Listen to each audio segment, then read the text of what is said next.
Okay so dear students, आज के lecture में हम लोग +2 क्लास फिजिक्स सब्जेक्ट के यूनिट नंबर 8 का topic line spectra of hydrogen atom study करेंगे।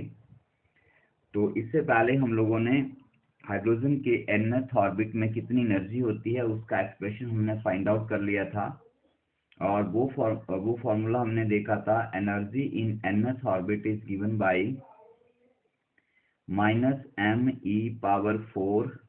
Upon 8n² epsilon not square. ये हाइड्रोजन एटम के nth ऑर्बिट में इलेक्ट्रॉन की कितनी एनर्जी होगी उसका फॉर्मूला है, ठीक है। उसके बाद according to Bohr model, Bohr के जो पोस्टुलेट्स आए थे या उसमें जो मॉडल दिया था उसके अकॉर्डिंग बोहर ने कहा था कि लेटर से दिस इज योर न्यूक्लियस। तो ये कोई आपके पास इसके ऑर्बिट्स हैं। तो अगर कोई इलेक्ट्रॉन किसी एक ऑर्बिट से दूसरे ऑर्बिट में जंप करता है तो वो एनर्जी एमिट करेगा। जैसे लेटर से यहाँ से जंप करके यहाँ पर आ जाता है, इसे ट्रांजिशन, इलेक्ट्रॉन ट्रांजिशन भी कहा जाता है इसको। तो जब कोई इलेक्ट्रॉन किसी हायर ऑर्बिट से लोअर में जाएगा तो वो एनर्जी को एमिट करता है, एनर्जी वहां से रेडिएट होती है। तो उस केस में लेटर से ये उसका इनिशियल ऑर्बिट है जहां से उसने जंप किया, तो इसे मैनाई बोलेंगे। और ये फाइनल ऑर्बिट है, इसका नंबर कुछ भी हो सकता है, 1 2 3 4 जो भी है, तो ये इसका फाइनल ऑर्बिट होगा, ठीक है, जिसमें इलेक्ट्रॉन आके पहुंच जाता है। तो ni quantum number of initial orbit जहां से इलेक्ट्रॉन ने जंप किया, और ns is a quantum number of final orbit जहां पर इलेक्ट्रॉन आके रुका या जिसमें उसने जंप किया। तो बोहर ने कहा था कि इस केस में जो एनर्जी रिलीज होती है that is given by, energy emitted is given by E is equal to energy of the initial orbit minus energy of the final orbit, energy of the initial orbit minus energy of the final orbit, that is ENF, ठीक है। और यहाँ पर जो energy निकलती है वो energy आपकी फोटोन की फॉर्म में रिलीज होती है। तो फोटोन की एनर्जी जो है वो hν में मेजर की जाती है। तो इस E को हम लोग hν भी लिख सकते हैं। और यहाँ पर हम लोग अब एनर्जी की वैल्यू रख देते हैं जो कि है आपके पास -me⁴ अपॉन 8।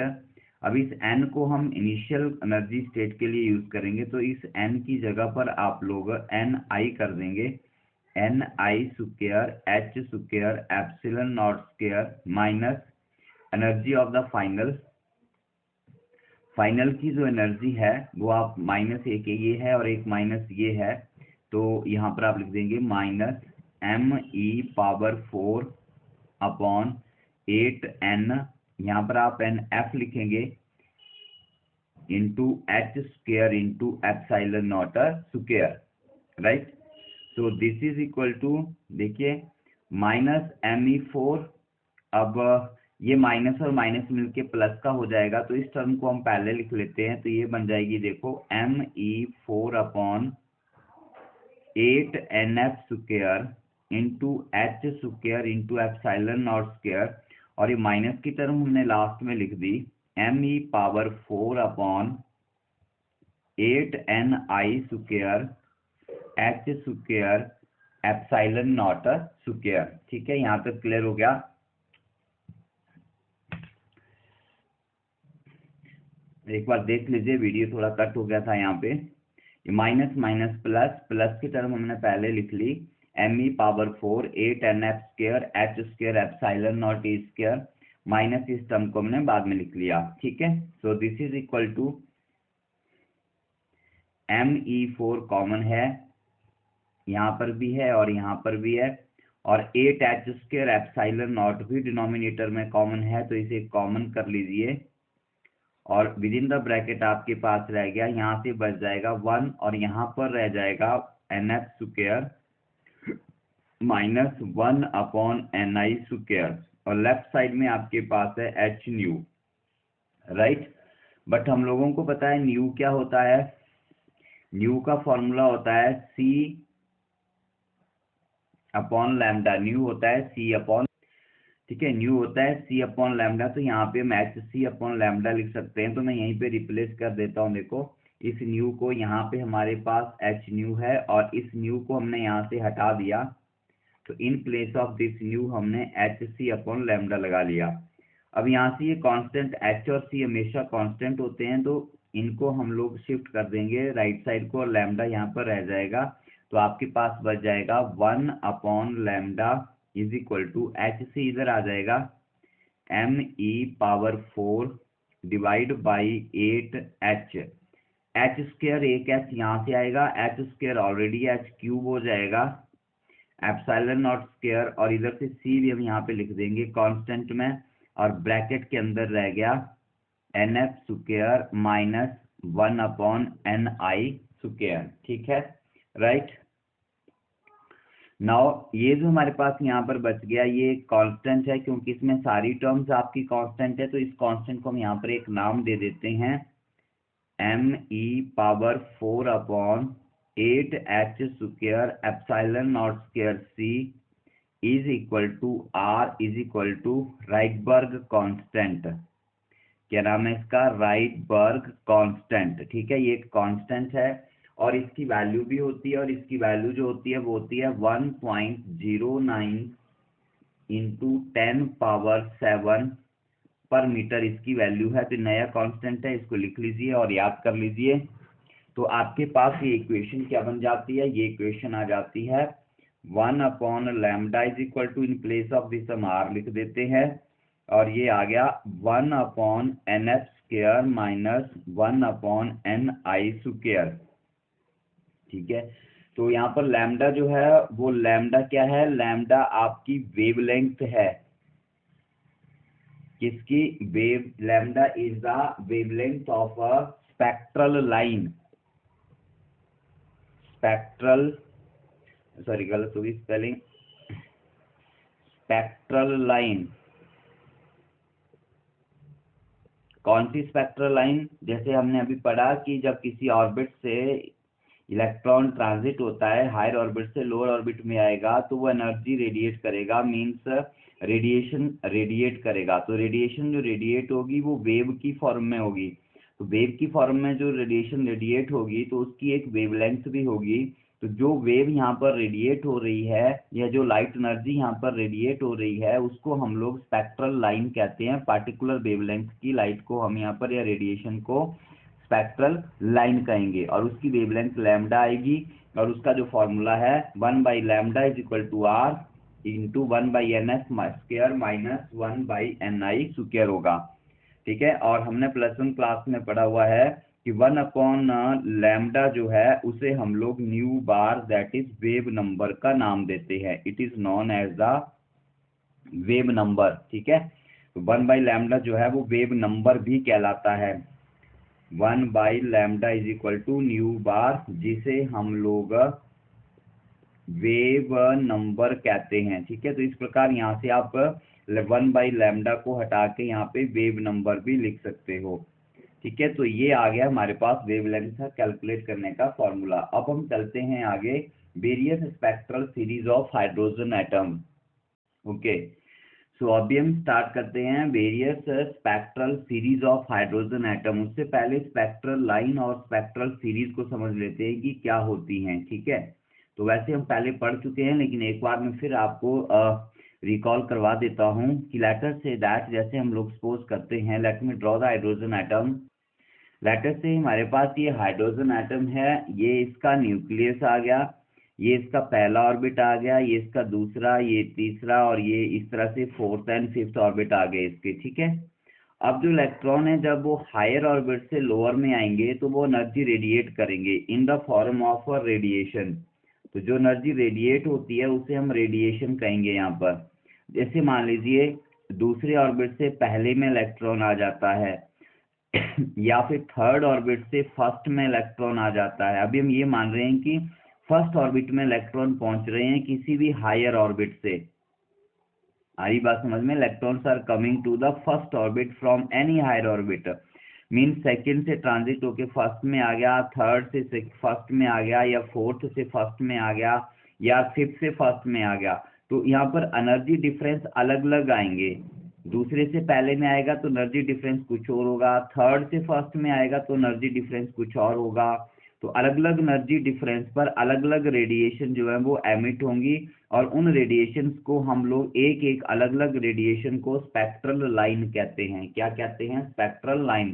कि डिफरेंट ऑर्बिट में जब कोई इलेक्ट्रॉन किसी हायर ऑर्बिट से किसी पार्टिकुलर ऑर्बिट में जंप करता है तो वहां से जो रेडिएशन एमिट होती है उस रेडिएशन को हम लोग स्पेक्ट्रल लाइन कहते हैं। ठीक है। अब अगर कोई स्पेक्ट्रल लाइंस बन रही हैं किसी पार्टिकुलर एक ऑर्बिट के लिए, जैसे यहाँ पर ये स्पेक्ट्रल लाइंस बन रही हैं केवल फर्स्ट ऑर्बिट के लिए, मींस ये ऐसी स्पेक्ट्रल लाइंस हैं जिसमें इलेक्ट्रॉन ने एनर्जी रेडिएट की थी या ट्रांसफर किया था या ट्रांजिट किया था किसी भी हायर ऑर्बिट से फर्स्ट ऑर्बिट में। तो फर्स्ट का हायर क्या हुआ? फर्स्ट का हायर हुआ सेकंड, थर्ड, फोर्थ, फिफ्थ। तो जब इन सब ऑर्बिट से इलेक्ट्रॉन जंप करके सीधा फर्स्ट में पहुंच जाता है, ठीक है, तो इस प्रकार जो हमारे पास यहाँ पर एक ग्रुप ऑफ स्पेक्ट्रल लाइंस बना या सीरीज ऑफ स्पेक्ट्रल लाइंस बनी, इसे हम लोग स्पेक्ट्रल सीरीज कहते हैं। ये एक अलग स्पेक्ट्रल सीरीज होगी। ठीक है, this group is known as a spectral series. इसी प्रकार हम सपोज कर लेते हैं कि आपका इलेक्ट्रॉन जो है वो सेकंड ऑर्बिट में आके रुक जाता है। थर्ड से आया सेकंड में रुक गया, फोर्थ से आया सेकंड में रुक गया, फिफ्थ से आया सेकंड में रुक गया। तो ये इसकी स्पेक्ट्रल अलग अलग, ये अलग स्पेक्ट्रल लाइंस हो जाएंगी, और इसको हम लोग एक नया स्पेक्ट्रल सीरीज का नाम दे देंगे। ये स्पेक्ट्रल सीरीज अलग हो जाएगी और ये स्पेक्ट्रल सीरीज अलग हो जाएगी। ठीक है। इसी प्रकार हम सपोज कर सकते हैं कि कोई इलेक्ट्रॉन थर्ड ऑर्बिट में आके रुक जाता है, तो फोर्थ से आया थर्ड में रुक गया, फिफ्थ से आया थर्ड में रुक गया, किसी और हायर ऑर्बिट से आया और थर्ड में रुक गया। तो ये सारी स्पेक्ट्रल लाइंस होंगी अलग अलग, और यहाँ पर ये थर्ड ऑर्बिट में आके रुक रही हैं। तो थर्ड ऑर्बिट में आकर रुकने से जो स्पेक्ट्रल लाइंस बन रही है उनके ग्रुप को हम एक अलग स्पेक्ट्रल सीरीज का नाम दे देंगे। तो यहाँ पर ये डिफरेंट डिफरेंट स्पेक्ट्रल सीरीज हमारे पास बनती हैं, जिनके हमारे पास अलग अलग नेम भी है, तो उनको अब हम अलग अलग पढ़ेंगे, और उसी को line spectra of hydrogen atom भी कहा जाता है। तो let us start it. Okay, later से ये हमारे पास हाइड्रोजन एटम है, ये इसका न्यूक्लियस आ गया, और ये इसका पहला ऑर्बिट आ गया, इसको मैं n इज इक्वल टू 1 कह देता हूँ। ये इसका सेकेंड ऑर्बिट है, n इक्वल टू 2 रहेगा। ये थर्ड ऑर्बिट है, n इक्वल टू 3। ये फोर्थ ऑर्बिट है, n इक्वल टू 4। ये फिफ्थ ऑर्बिट है, n equal to 5। And later से this is your six orbit, n is equal to 6। ठीक है। तो फर्स्ट केस लेते हैं हम लोग कि इलेक्ट्रॉन किसी हायर ऑर्बिट से आता है और वो फर्स्ट में आके रुक जाता है। ठीक है, हमारे पास पहला केस है, लेटर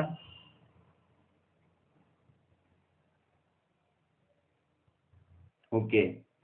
सो सबसे पहली जो सीरीज आती है वो आती है हमारी लाइमन सीरीज। क्या नाम है? Lyman series. कैसे बनती है? देखो, the group of spectral lines formed by the electron transition to first orbit। Group of spectral lines, अलग अलग स्पेक्ट्रल लाइंस का वो ग्रुप जो कैसे बनता है? By the electron transit. Electron transit होता है कहां से? To the first orbit. किस में आ रहा है? पहले ऑर्बिट में। कहां से? From any higher orbit. Higher मतलब पहले में आ रहा है किसी हायर ऑर्बिट से। ठीक है, इसका मतलब रुक कहाँ रहा है वो? उसका फाइनल ऑर्बिट क्या है? फर्स्ट। फर्स्ट में आके रुक गया, तो उसका फाइनल ऑर्बिट हो गया 1। ठीक है, और आ कहाँ रहा है? इनिशियल। इनिशियल मतलब इसके हायर से। हायर मतलब पहले का हायर क्या हो गया? सेकंड से आ सकता है, थर्ड से आ सकता है, फोर्थ एंड सो ऑन। ठीक है, तो फिगर में देख लेते हैं। ऐसे जैसे मान लो ये आपका पहला ऑर्बिट है, राइट। तो यहाँ से कोई अब आपके पास ऑर्बिट आता है, फर्स्ट से चला गया, यहीं से ले लेते हैं, लेटर से दैट ये फर्स्ट ऑर्बिट में गया, सेकंड से आया फर्स्ट में, थर्ड से आ गया फर्स्ट में, फोर्थ से आ गया फर्स्ट में, या फिफ्थ से आ गया फर्स्ट में, या सिक्स से आ गया फर्स्ट में, या कहीं से, या फिर इंफिनिटी से आ गया फर्स्ट में। तो ये सारी जो रेडिएशन यहाँ पर बनती हैं, इन रेडिएशन को हम लोग कहते हैं लाइमन सीरीज की रेडिएशन। मतलब ये अलग अलग रेडिएशन जो एक ग्रुप बना रही हैं, कौन सा? जो सारी रेडिएशन फर्स्ट ऑर्बिट में इलेक्ट्रॉन के ट्रांजिट होने से बनती हैं, और फर्स्ट ऑर्बिट में इलेक्ट्रॉन कहाँ से आ रहा है, किसी भी हायर ऑर्बिट से। तो इन रेडिएशन स्पेक्ट्रल लाइंस या रेडिएशन के ग्रुप को हम लोग लाइमन सीरीज कहते हैं। These are known as the Lyman series. ठीक है, अब इसका कुछ फॉर्मूला भी बन जाता है। इनकी वेवलेंथ क्या होगी, तो वेवलेंथ लाइमन सीरीज की वेवलेंथ के लिए हम लोग फॉर्मूला यूज करेंगे। हमारे पास फॉर्मूला है 1/λ is equal to r into 1/nf² minus ni²। अभी हमने लेक्चर के स्टार्टिंग में इसको यूज किया था। ठीक है, तो अब यहाँ पर हम देखते हैं लाइमन सीरीज के लिए NF क्या है, NF तो हमेशा 1 ही रहेगा, तो हम यहाँ पे 1 रख देंगे। तो आपको क्या मिलेगा, आपको मिल जाएगा 1/λ is equal to r into 1/1² minus 1/ni², और 1/1² 1 हो जाएगा। तो हमारे पास रह गया 1/λ is equal to r into 1/1 means simply 1 लिख दीजिए, माइनस 1/ni²। ठीक है, और यहाँ पर अब ni की वैल्यू क्या होगी, आप उसको लिख सकते हैं where ni is equal to, ni means initial orbit कहाँ से हो सकता है, तो इनिशियल देखो फर्स्ट में आ रहा है, हमने यहाँ पे देखा फर्स्ट में इलेक्ट्रॉन आ रहा है, तो वो कहाँ से आ सकता है, वो सेकंड से आ सकता है, थर्ड ऑर्बिट से आ सकता है, फोर्थ से आ सकता है। तो उसका जो इनिशियल ऑर्बिट है वो 2 हो सकता है, 3 हो सकता है, 4, 5 या एंड सो ऑन हो सकता है। ठीक है, तो इस प्रकार हम उसकी पार्टिकुलर स्पेक्ट्रल लाइन की वेवलेंथ भी निकाल सकते हैं। राइट, अब यहाँ पर इसके दो इंपॉर्टेंट पॉइंट्स आते हैं जो एग्जाम में कई बार आ जाते हैं आपको, कि लाइमन सीरीज का मैक्सिमम वेवलेंथ क्या होगा। लाइमन सीरीज में मैक्सिमम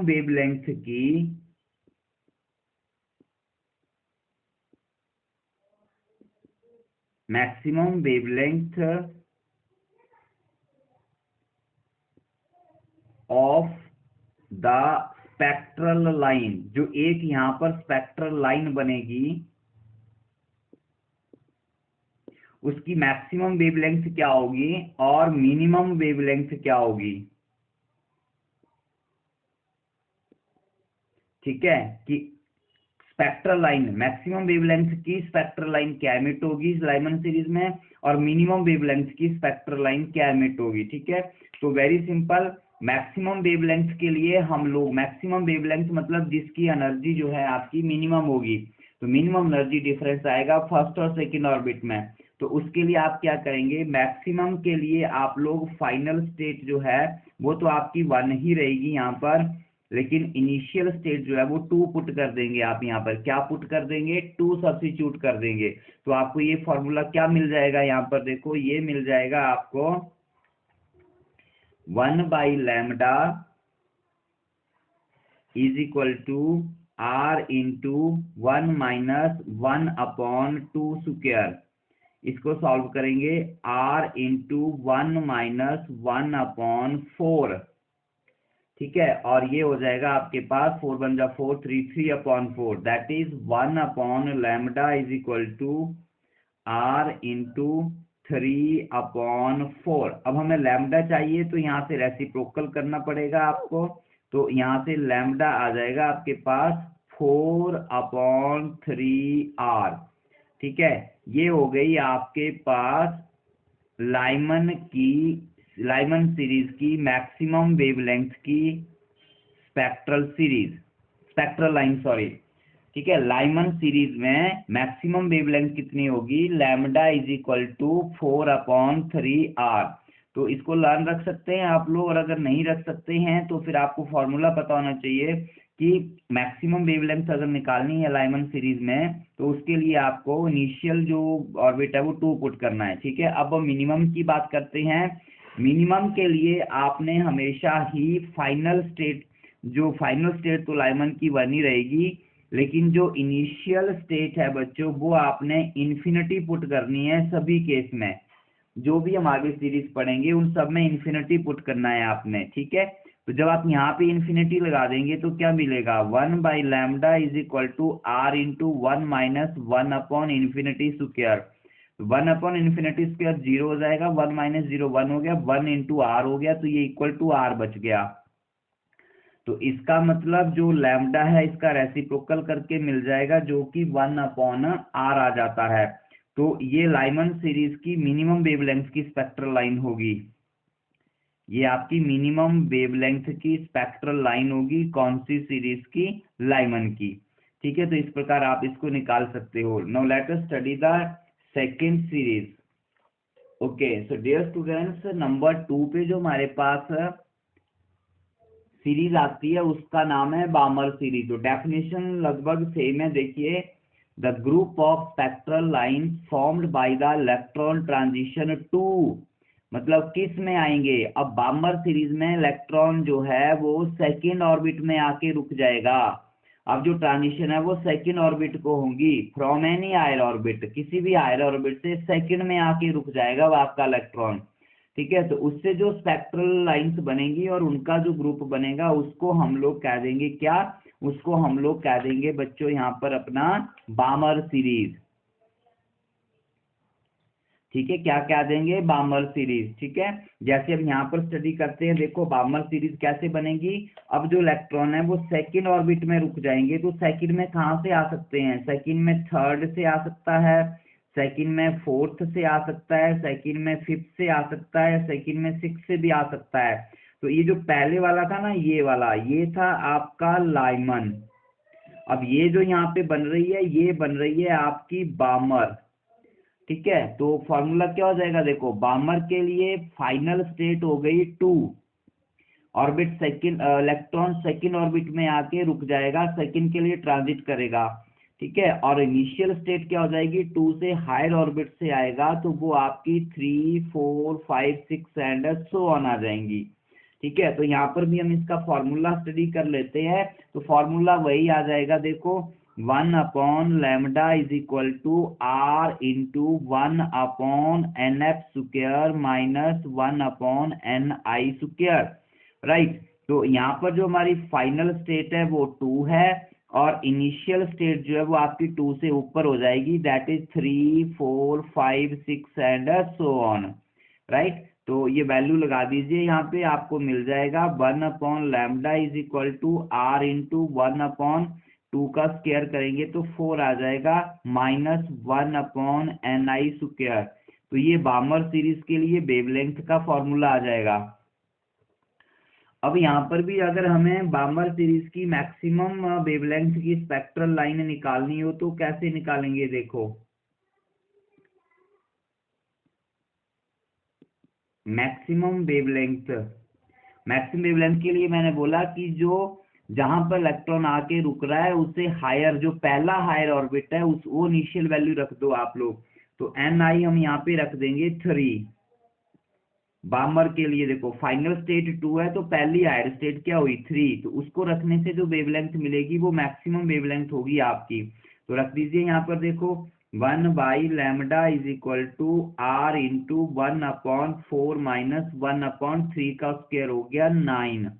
इसको सॉल्व कर लीजिए, r इंटू एलसीएम हो गया 9 4 जा 36 और 9 माइनस 4, और ये हो गया आपके पास 5r/36। सिंपल कैलकुलेशन है, तो लैम्डा कितना आ जाएगा, देयरफॉर लैम्डा बन जाएगा आपके पास यहाँ से 36/5r। ये आपके पास बामर सीरीज की मैक्सिमम वेवलेंथ आ जाएगी।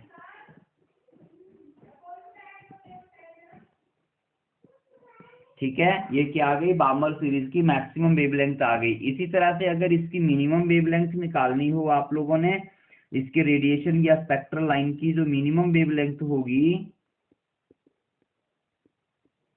तो उसके लिए मैंने क्या बताया था, जो लाइमन में बताया वही यहाँ पर होगा, और बाकी सब में भी सेम वही चलेगा। आपको जो इनिशियल स्टेट है वो इन्फिनिटी लेनी है।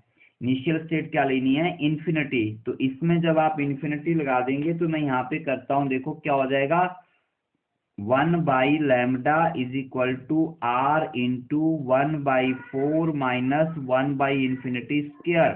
1/∞ 0 हो जाएगा, और 1/4 माइनस 0 1/4, आपके पास बच जाएगा r/4। तो मिनिमम वेवलेंथ के लिए लैम्डा हो जाएगा 4/r। ठीक है, तो इस प्रकार हम लोग बार्मर सीरीज की मिनिमम और मैक्सिमम वेवलेंथ भी निकाल सकते हैं, राइट। अब हम लेते हैं अपनी नेक्स्ट सीरीज। नेक्स्ट सीरीज कौन सी है? ओके, तो नेक्स्ट सीरीज आती है बच्चों आपकी पाश्चन सीरीज। ठीक है, पाश्चन सीरीज में क्या होता है? The group of spectral line found by the electron transition to the third orbit. अब इलेक्ट्रॉन जो है वो थर्ड ऑर्बिट में आके रुक जाएगा फ्रॉम एनी हायर ऑर्बिट, किसी भी हायर ऑर्बिट से स्टॉप कहाँ करेगा? थर्ड में। तो ऐसे से जो सीरीज बनेगी उसको हम लोग नाम देंगे पाश्चन सीरीज। अब मैं थोड़ा फास्ट फास्ट बताऊंगा, आपको समझ आ गया होगा। मतलब अब जो इलेक्ट्रॉन है वो थर्ड ऑर्बिट में आके रुक जाएगा। तो थर्ड में कहाँ से आ सकता है? थर्ड में फोर्थ से आ सकता है, थर्ड में फिफ्थ से आ सकता है, थर्ड में सिक्स से आ सकता है, यहाँ पर हायर किसी से भी आ सकता है। तो ये जो यहाँ पे सीरीज बनेगी, जब इलेक्ट्रॉन थर्ड ऑर्बिट में आके रुकता है या थर्ड में ट्रांजिशन होती है इलेक्ट्रॉन की, तो वहां जो हमारे पास स्पेक्ट्रल लाइंस बनती हैं और उनकी जो सीरीज बनती है उसको हम पाश्चर सीरीज कहते हैं। ठीक है, तो इस केस में भी formula 1/λ is equal to r into 1/n f square upon 1/ni² लगेगा वेवलेंथ निकालने के लिए। और इस केस में आपको पता है फाइनल स्टेट का क्वांटम नंबर 3 है, तो यहाँ पे 3 रख देंगे। और इनिशियल का क्वांटम नंबर इसमें क्या रहेगा? 3 से हायर। 3 से higher means 4 5 6 7 and so on. ठीक है, तो ये फॉर्मूला क्या हो जाएगा? देखो, ये फॉर्मूला हो जाएगा 1/λ is equal to r into 1/3² that is 1/9 minus 1/ni²। ठीक है, तो अब डायरेक्ट बता रहा हूं आपको, अगर आपको इसका मैक्सिमम वेवलेंथ निकालनी है तो मैक्सिमम वेवलेंथ के लिए इनिशियल स्टेट आप कहां से स्टार्ट हो रही है? देखो, पहली ट्रांजिशन जो हो रही है वो मैक्सिमम देगी आपको। तो पहली ट्रांजिशन 4 से होगी, इसकी सबसे कम एनर्जी डिफरेंस की ट्रांजिशन जो है वो मैक्सिमम वेवलेंथ देगी। तो ni आपका यहाँ पर 4 हो जाएगा। ठीक है, तो ni जब आप यहाँ पे 4 पुट करोगे तो आपको क्या मिलेगा? देखो, 1/λ is equal to r into 1/9 minus 1/16, right. और इसको सॉल्व करके आपको कितना मिलेगा? देखिए, इसको सॉल्व करके आपको मिल जाएगा 7r/144, राइट। तो इसका मतलब वेवलेंथ, मैक्सिमम वेवलेंथ के लिए लैम्डा हो जाएगा 144/7r, राइट। अब मिनिमम की बात करेंगे अगर आप लोग यहाँ पर मतलब आप लोग मिनिमम की बात जब आप करेंगे तो मिनिमम के लिए हमेशा ni इंफिनिटी, मतलब इलेक्ट्रॉन इन्फिनाइट ऑर्बिट से आएगा। इन्फिनाइट ऑर्बिट मतलब वो न्यूक्लियस के अट्रैक्टिव फोर्स से बाहर है, वहां से इलेक्ट्रॉन जंप करके थर्ड ऑर्बिट में आके रुक जाता है। तो ni का वैल्यू इन्फिनिटी रखेंगे। आप इसको तो कैलकुलेट कर सकते हैं, मैं आंसर लिख रहा हूँ, lambda is equal to 9/r मिल जाएगा आपको। ठीक है, तो you can do it yourself, अपने आप भी इसको कर सकते हैं, ट्राई करेंगे बुक से पढ़कर। तो अब हम नेक्स्ट सीरीज की बात करते हैं, सीरीज नंबर 4 की। तो बच्चों, जो सीरीज नंबर 4 है आप लोगों की, उसका नाम है ब्रैकेट सीरीज। क्या नाम है उसका? Brackett series. तो अब मैं यहाँ पे डायरेक्ट बता देता हूँ आपको क्या होती है ब्रैकेट सीरीज। अब आपको समझ आ रहा होगा, जो हमारे पास फोर्थ सीरीज आती है उसका नाम है ब्रैकेट सीरीज। तो फोर्थ सीरीज में इलेक्ट्रॉन फोर्थ ऑर्बिट में रुक जाता है आके, किसी भी हायर ऑर्बिट से। ठीक है, किस में रुक जाएगा? फोर्थ में। दैट मीन्स ये हमारा फोर्थ ऑर्बिट है। तो अब इलेक्ट्रॉन फिफ्थ से आके फोर्थ में रुक जाएगा, या 6 से आके 4 में, या 7 से आके 4 में, या 8 से आके 4 में। मतलब उसकी जो फाइनल स्टेट है वो 4 हो जाएगी और इनिशियल स्टेट 4 से ऊपर हो जाएंगी, दैट इज 5 6 7 8 एंड 9। तो ऐसा करने से जो यहाँ पर आपको स्पेक्ट्रल सीरीज मिलेगी उसका नाम होगा आपका, क्या होगा? उसका नाम होगा ब्रैकेट सीरीज। ठीक है, तो ब्रैकेट सीरीज के लिए वेवलेंथ का फॉर्मूला हो जाएगा 1/λ is equal to r into 1/16 minus 1/ni²। अब मैक्सिमम वेवलेंथ के लिए आप लोग यहाँ पर Ni की जो वैल्यू है वो आप 5 रख देंगे, पहली और हायर ऑर्बिट जो आएगा, और मिनिमम वेवलेंथ के लिए आप लोग Ni की वैल्यू इन्फिनिटी रख देंगे। ठीक है, तो I hope you can do this. Now let us right the last series. एक सीरीज और है, इसके बाद उसको भी लिख लेते हैं। तो जो लास्ट सीरीज है बच्चों यहाँ पर, वो आपकी आती है हाइड्रोजन स्पेक्ट्रम में पफन सीरीज। क्या नाम है उसका? Puffin series, PFUND। ठीक है, तो पफन सीरीज में क्या होगा, देखो ये 5th सीरीज है, तो पफन सीरीज में जो फाइनल स्टेट है वो 5th ऑर्बिट आती है। ठीक है, और उसका नाम हो जाता है Puffin series. That means final state electron आके किस ऑर्बिट में रुकेगा? 5th में, और आएगा कहाँ से? 5 से ऊपर से, ऊपर से मतलब 6, 7, 8, 9 एटसेट्रा से। तो इसका मैं फॉर्मूला लिखता हूँ, आपको समझ तो आ ही गया होगा। 1/λ is equal to R into 1/25 minus 1/Ni²। ये फॉर्मूला बनेगा। मैक्सिमम वेवलेंथ के लिए Ni आप यहाँ पे 6 रख देंगे, और फाइनल के लिए और मिनिमम के लिए आप लोग Ni जो है वो इन्फिनिटी रख देंगे यहाँ पे। ठीक है, तो you can do it. Maximum के लिए इनिशियल स्टेट मतलब पहले हायर ऑर्बिट से, दैट इज 6 से आएगा, और मिनिमम के लिए फाइनल स्टेट आपकी इन्फिनिटी आ जाएगी। राइट, तो आप उन वैल्यूज को कैलकुलेट कर सकते हैं। एग्जाम में कितने नंबर का क्वेश्चन आता है उसके अकॉर्डिंगली आप इसको सॉल्व कर सकते हैं।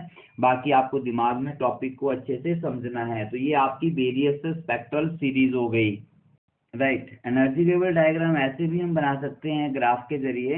तो इसमें देखो, ये सबसे नीचे जो लाइन है इसको हम फर्स्ट एनर्जी लेवल E1 मान लेते हैं, जहां पर N आपका 1 है।